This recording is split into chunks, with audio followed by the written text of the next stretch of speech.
Holy cow, my voice is it coming now, or should I do this all over again? Let me do this again. Apparently, I was not coming. So, the point that I'm trying to make is that war has started all over again. Donald Trump's efforts at trying to bully Iran and opening the Strait of Hormuz, launching Project Freedom, has resulted in resumption of warfare. It is probably ending the entire peace process.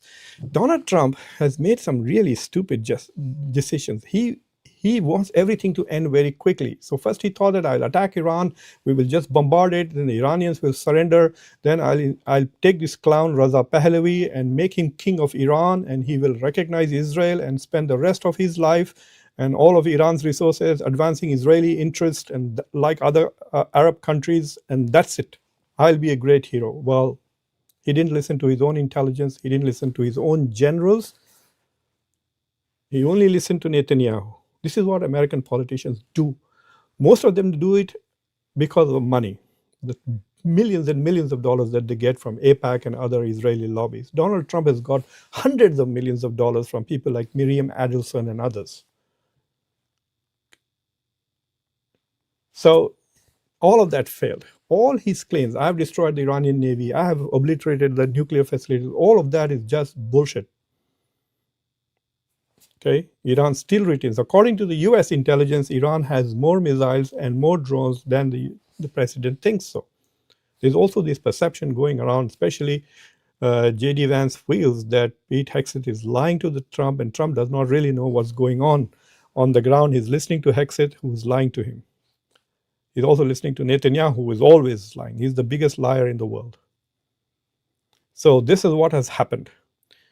The Iranians claim they have tried to block a US warship from entering the Strait of Hormuz. They have shot 2 missiles at that ship.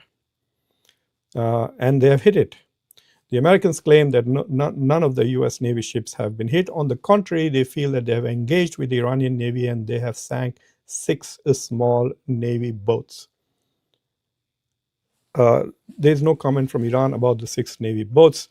The US claims it has sunk 6 Navy boats. The Iranians claim they have hit a US Navy frigate with 2 missiles. The United Arab Emirates government confirms that 4 cruise missiles have been shot by Iran at UAE. 3 of them were blocked, 1 fell into the sea. There's also reports coming that the Iranians have targeted a small target in Oman, and Iranian drones have hit Fujairah, the oil base, whatever you want to call it, outside the Strait of Hormuz that UAE has. And so what's happening there is that is still on fire right now as we speak, because UAE claims they blocked the drone, but then why is it on fire? Fujairah is on fire. Probably the drone hit it. CNN is reporting that a missile hit Fujairah. UAE is saying that they intercepted a drone. Why would Iran fire just 1 drone? So anyway, maybe 1 drone got through, the rest were blocked. Not only that, the South Korean government also says that Iranians hit a South Korean oil tanker. They hit it, they don't know whether it was a missile or a drone, but it hit the engine room. The engine room is on fire as we speak. None of the crew is injured. So we now have this whole crisis where the ceasefire has ended effectively. Both parties may pretend that the ceasefire is on, but they have ended. Donald Trump is not negotiating. He's just making new offers. The Iranians just said that, look, if you keep changing your demands, then we can't have a negotiations. Like, for example, you make a demand, then we make a counter offer, and then you make a new demand. So how can negotiations proceed? They are dealing with Donald Trump, and they're finding that, that there is no connection between the mouth and the brain. In this particular case, all he does is just tweet, and listen to Netanyahu. And Netanyahu has realized that he has this puppet and stupid puppet at his fingertips, and he's just making Trump dance to his music. But what is interesting is that the oil price has actually not moved up, and I'm quite surprised. I'm looking at it as I speak. It is still showing 113.94. So it is 114. It was 114 before, when Trump announced the Project Freedom. So so I thought, since he announced this a few hours before the Asian markets open on Monday morning, I was under the impression that, okay, the price of oil will go down because for some stupid reason, the market seems to react to Donald Trump all the time. So I thought that the price of oil will go down because Donald Trump has said the US Navy, the greatest Navy on earth, is now going to go and make sure that all the ships go through. Trump is still claiming that 2 American merchant Navy ships have gone through. I don't know that. But we do know that the South Korean ship was still parked near UAE when the Iranians hit it. That's the message to everybody. That's enough. The insurance companies are not going to risk it. And the insurance has gone up by 300, 400%. And if you don't have insurance on your ship, no harbor will allow you to come in. So even if a ship gets through the Strait of Hormuz without insurance, it will not be able to go and dock anywhere because it doesn't have insurance, apparently. And a small boat, if it's chasing it and then blows it up, then the harbor, whatever reception, is going to be stuck in many ways. So that is the interesting development. So what has happened now is that Donald Trump has escalated. He first blockaded the Strait of Hormuz, and the Iranians responded by blockading the Strait of Hormuz. So effectively, they had moved away from the preconditions of the ceasefire, which was to keep the Strait of Hormuz open. Remember, about 35 ships went through. There's also a lot of rumor, which I'm not able to confirm, that in spite of the blockade, the Iranians have managed to allow about 30 plus ships to go through, mostly, I guess, going towards the US, India, and China, which are hugging the coastline. So they're hugging the Iranian coast, and they're hugging the Pakistani coast, and then they are hugging the Indian coastline, and they're staying outside international waters. So Iranian ships are going this way across Iran and then Pakistan and then through Indian waters. And because those ships are not in international waters, the US is, I guess, not attacking them. I don't know why the US would hesitate, as if international law and norms restricts Donald Trump or Pete Hegseth. I mean, every day they are making threats which are contrary to international norms and principles, destroying power plants, schools, universities, infrastructure, civilian. They're threatening to destroy civilian infrastructure. That is a war crime. I mean, this is the only time I've seen a government say, we are going to commit war crimes. Because they know that international law cannot be enforced on the US or Israel. Israel just committed a genocide with no consequences. On top of that, the whole world is trying to protect the Jewish community. So why will Israel pay any attention to international law?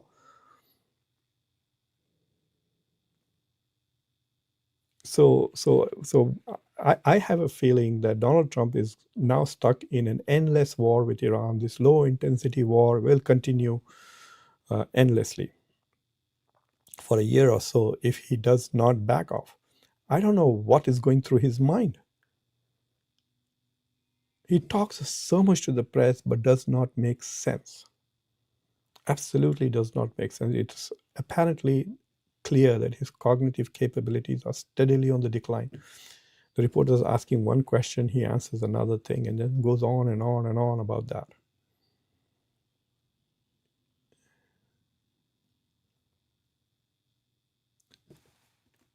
The original demands. See, there are two kinds of things that are going on. One is the serious demand from the US. One is the bullshit from Trump. The bullshit is about regime change, destruction, this and that. But the real demands really are, which are the Israeli demands. I mean, Trump is just a servant. Keep that in mind. Okay, he's not the boss. He's the servant of Netanyahu. So what does Netanyahu want is the key question. Netanyahu wants an end to Iran's nuclear capacity, which is current, and an end to Iran's capacity to develop nuclear capability. It basically wants Iran to give up nuclear science. So not only whatever it has now, it has to surrender and should never be able to make a bomb 1,000 years from now. No matter how many Palestinians Israel kills or how many other countries it attacks, Iran should not be able to challenge. The Arabs will not challenge. The Arabs will surrender like UAE. All the Arab countries, one by one, are becoming Israel slaves. Morocco, Bahrain, UAE. The Saudis were on the verge of it, and that is what prompted the Hamas to do October 7th. The only king who is afraid of his public's opinion is Saudi Arabia, because remember, Saudi Arabia gave birth to Al Qaeda. They don't want that to happen again.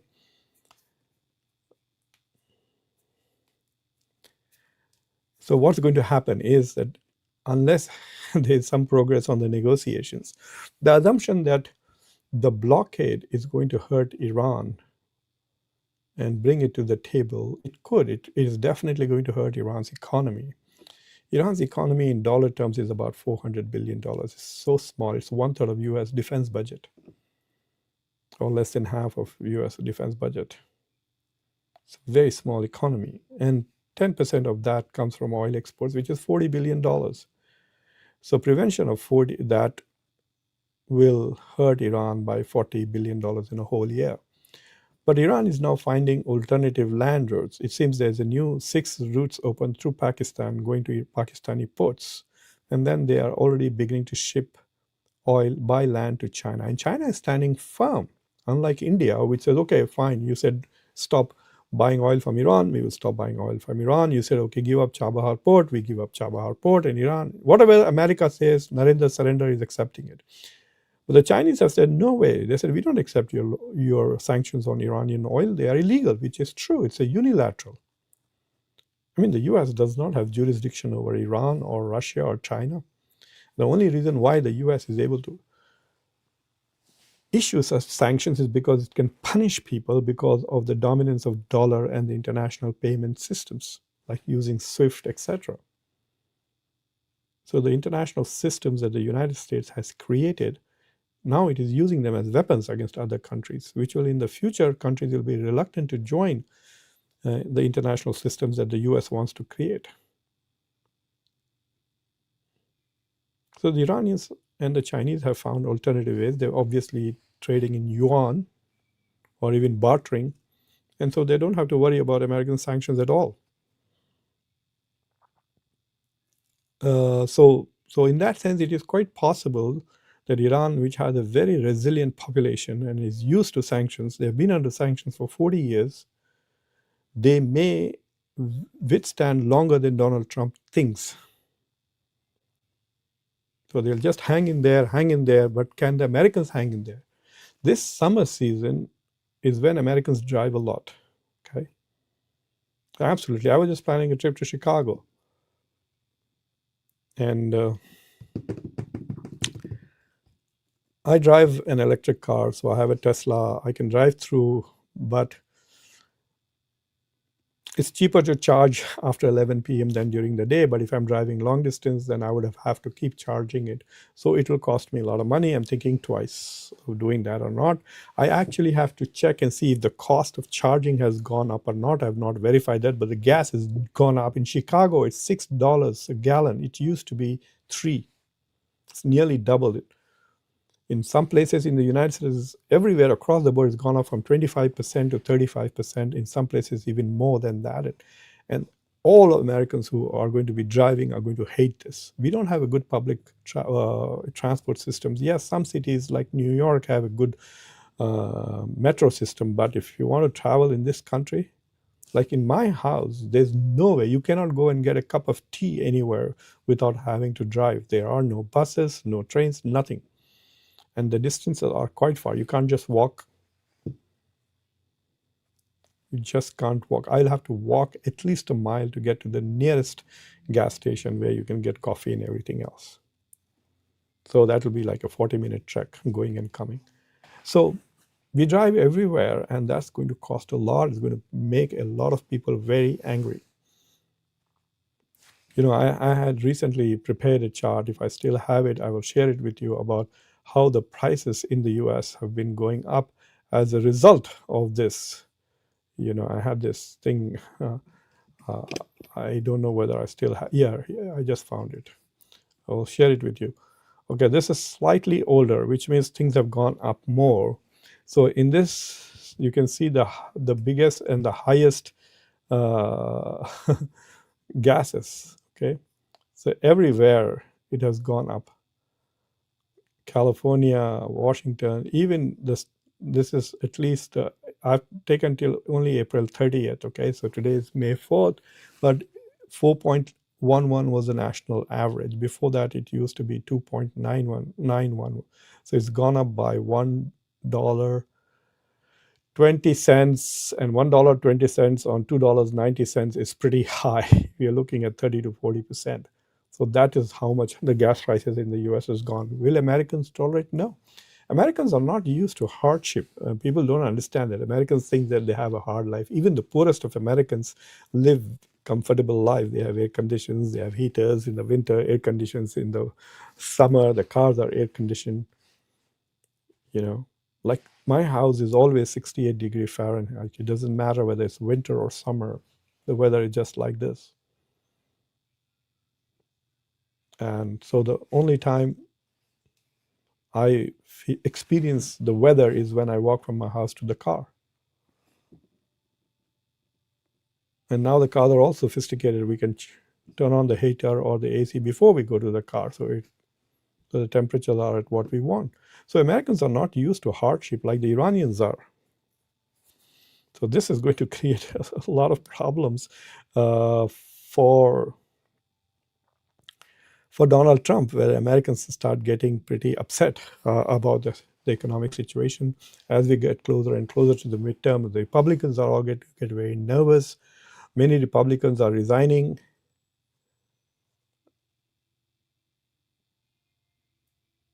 So this is where we are. So I'll be happy to take some questions. For those of you who are watching from India, I just want to let you know that I just recorded, in fact, I just did a live show on the interesting midterm elections in India.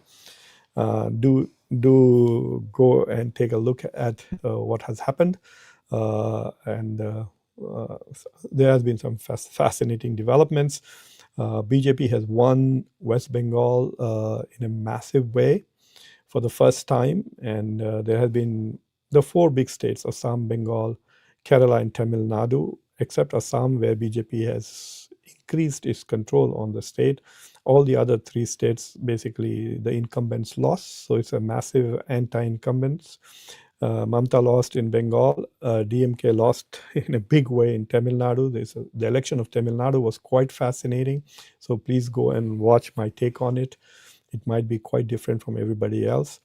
And of course, Congress won Kerala. So we have new winners in all the states. Congress in Kerala, Vijay in his new party in Tamil Nadu, and BJP in Bengal. These are the new changes, and BJP holds on to the state of Assam. But more interestingly, if you look at the map, the south remains still BJP free, but the entire South from east to west in India now, except maybe Chhattisgarh and a couple of 2 or 3 states in the north, like Punjab, Kashmir, and Himachal Pradesh, everything else is now controlled by the BJP.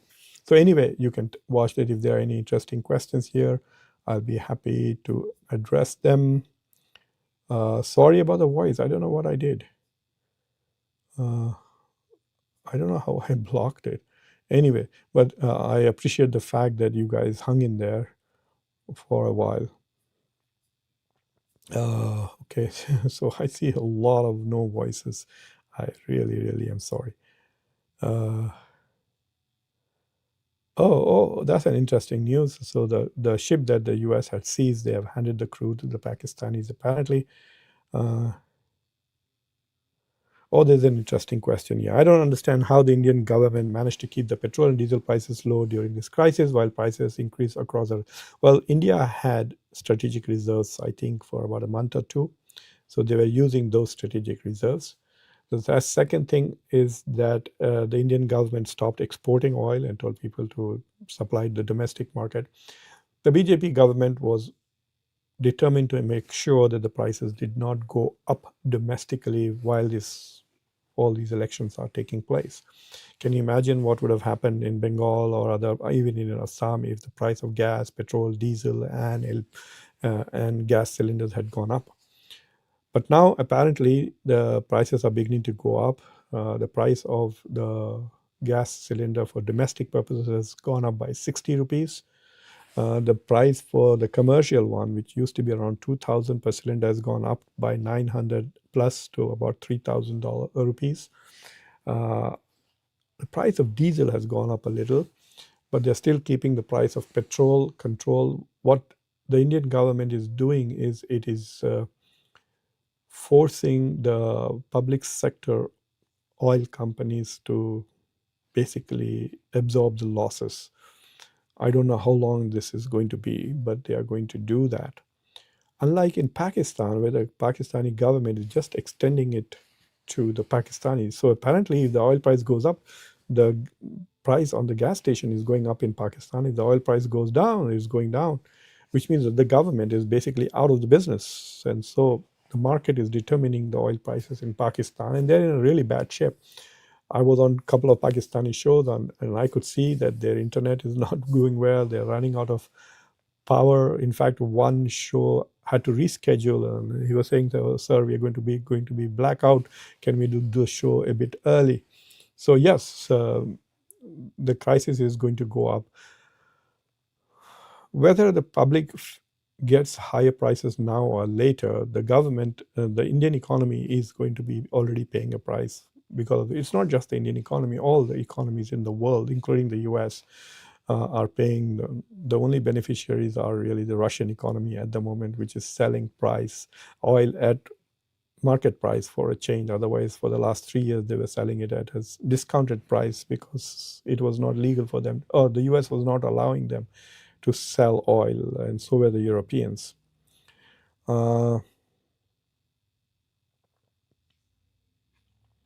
China has been very vocal. They have condemned the US attacks and Israeli attacks repeatedly. They have made some very strong comments about Israel. They have called these attacks illegal, violation of international law. And they have told the US quite bluntly that they do not take US sanctions on Iranian oil as a legal thing, because they said the US sanctions themselves are illegal because they're not sanctioned either by WTO or the UN. It's not an international body. It is just the US making the laws, and the US cannot do that unilaterally. That is the position that the Iranians. Now it's a different thing that whatever the US does is effective. It really works. And so the Iranians are saying they will find whatever ways they can to get around it. And so there are many companies now in China who only deal with Iran, and they don't deal with anybody else. So the US is kind of not able to sanction them. They're called teapot refineries, for example.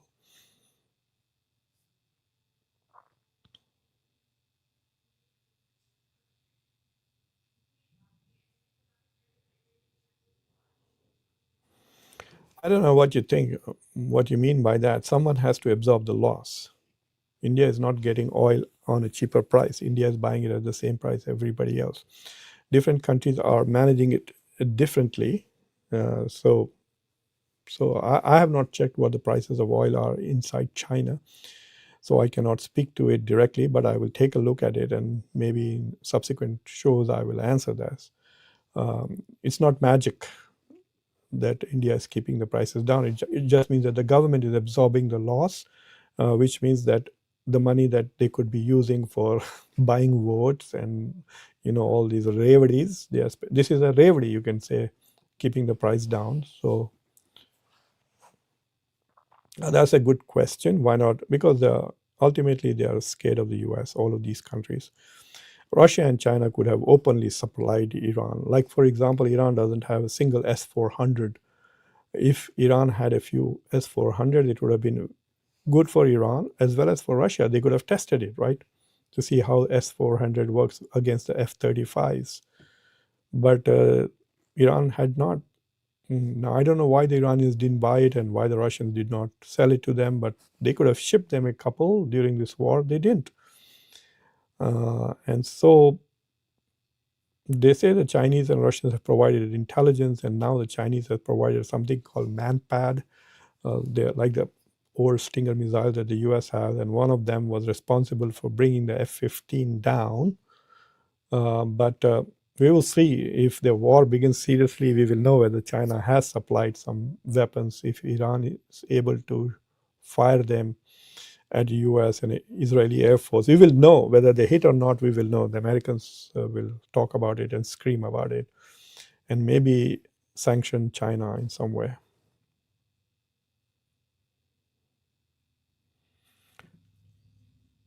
I'm not sure that India and Pakistan have good relations. They have even withdrawn the high commissioners right now. The embassies are still functioning because they need to have those, but they don't even have high commissioners in each other. Hi, Christopher Moses. Aren't you supposed to be a full member of Conversations? I don't see the indication. Have you dropped me?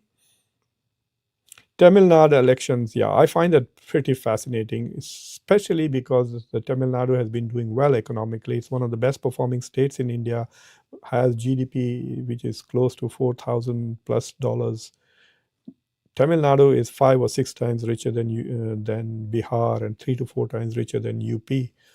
So, I mean, some of the biggest things that have happened to India have happened in Tamil Nadu, like iPhones are made in Tamil Nadu, new semiconductor investments, a lot of new investments have come in. It's a highly educated state. So, why are people anti incumbent is the question. And their anti incumbency is not like if people see the politics in the last 15 years in India went from being Congress versus the rest to BJP versus regional parties. Congress became irrelevant in most places. So it was BJP versus local parties, with Congress always finishing third in most states. So Nitish Kumar in Bihar, Mamata Banerjee in Bengal, Chandrababu Naidu in Andhra Pradesh, BRS in Telangana. So it was all of these things, right? It was regional party versus. So whenever people abandoned a regional party, they would go to BJP. Except what happened in Telangana, where they went to Congress and not to BJP. So you see a very interesting trend in the South that the anti-incumbency is not benefiting BJP, it is benefiting somebody else. So in Telangana, they went to Congress, but in Tamil Nadu, they went to this new character, Vijay, this movie star, superstar, with a new party. It's not very clear. Vijay said something that is stuck in my mind. He said that he's ideologically opposed to BJP and politically opposed to DMK, which means the shift in Tamil Nadu is not ideological. They just got tired of DMK's corruption. And they found a guy who is like DMK but has no corruption record because he's never been in power. We'll see what happens when Vijay becomes the chief minister. And he's like Imran Khan promising in Pakistan that a superstar saying, I will provide free, honest governance. Well, let's see if Vijay can provide honest governance, and all the other candidates that he has. He is going to probably end up with about 100 plus. The last time I checked, he had already got 90 wins. He's on track to win 107 if these 100 people are really honest. And can they remain honest with all the temptations in Indian politics? It's one of the most corrupt political system. So much money. So I think that's an interesting development, that while there was anti-incumbency, BJP did not benefit from it. We will see what happens. Congress missed a great opportunity to align with it, but Congress is saying that DMK was a very strong partner, so they could not abandon a strong partner. I think everybody underestimated Vijay. DMK underestimated him. Congress underestimated him. BJP, everybody underestimated him. Vijay. People thought that, yeah, he'll be popular maybe in urban areas, but they never thought he would have such a great performance. And so that is, and of course, Kerala was also Congress coming back and forth. So we now have a very divided country. The South is completely BJP free. I mean, Andhra is aligned, but it's still not BJP majority. BJP has a very good track record of destroying its regional partners. So what happened to Bihar? See, last time Bihar and Nitish Kumar was the number one partner, BJP was number two, and then puss, BJP became number one. The same in Assam now, BJP won it all alone. And I think eventually BJP will do that to Chandrababu Naidu also in Andhra Pradesh if he continues to support BJP for a long time. But anyway, I think the impact of the North-South divide, which is now ideological, will also be intensified by delimitation and how BJP handles it, because BJP is going to try to ensure that Modi wins in 2029. And remember, Modi has a minority government. They did not get a majority by themselves in the 2024 elections. There is a lot of chatter in India that SIRs and has been used to rig the elections. The election commission has become very pro. The kind of statements Hemant Basu made, if anybody, any politician from any other religion had made it, he would have been disqualified and gone to jail. There are enough laws that Hemant Basu has violated, but the election commission has done nothing against him. So yes, it's very clear that the election commission is biased in the favor of BJP. Even CRPF and others, I'm seeing the police, they're flying BJP flags or Hindutva flags. So yes, the state has been captured fully by the BJP. So while people are happy about it, they must realize that that means that democracy has become very shallow. And but Tamil Nadu elections are fascinating, and specifically for this reason, as to that they were doing economically well, and yet people turned against them. Why is there so much corruption in the South? It's unbelievable. If you remember the Adani case of corruption is also tied to states in the South, Andhra Pradesh.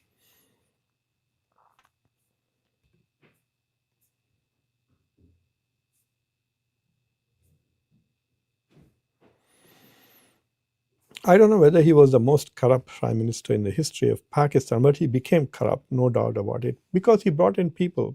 He took people from other parties into his party. They were corrupt when they were not part of Pakistan Tehreek-e-Insaf. So they came into Pakistan Tehreek-e-Insaf, they became corrupt. It's like BJP taking all these 7 jokers from Aam Aadmi Party.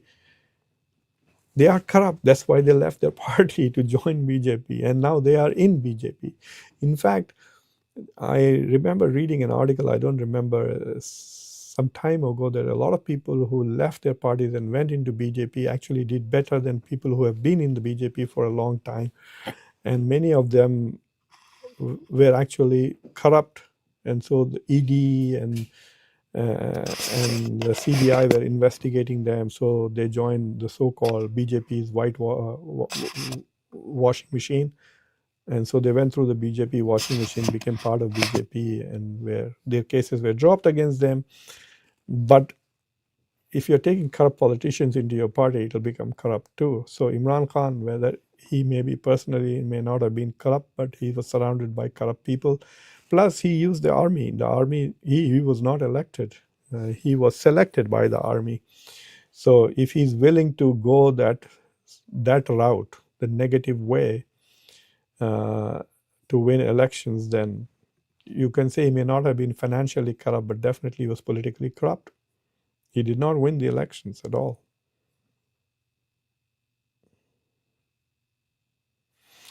All right. So thank you very much for watching Conversations. I will see you when I see you, probably tonight. Thank you for watching it. I have 2 wonderful shows. Please go watch. One is a question that I asked of Zafar Sarashwala, who had a long meeting with India's National Security Advisor, Ajit Doval. And I asked him, why are Muslims insecure in Ajit Doval's India? He's the National Security Advisor. He's not able to protect Indian citizens from being lynched. There's no law and order. Look at the violence now going on in West Bengal right now. Go and look at the pictures on social media. So watch that show. And then I also had a very, very thoughtful show with Ambassador Talmiz Ahmed. Talmiz Ahmed Saab was the ambassador to UAE, to Oman, to Saudi Arabia. Nobody knows the Gulf better than he does. So please watch those two shows.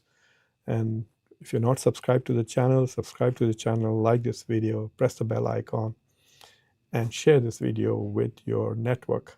Bye.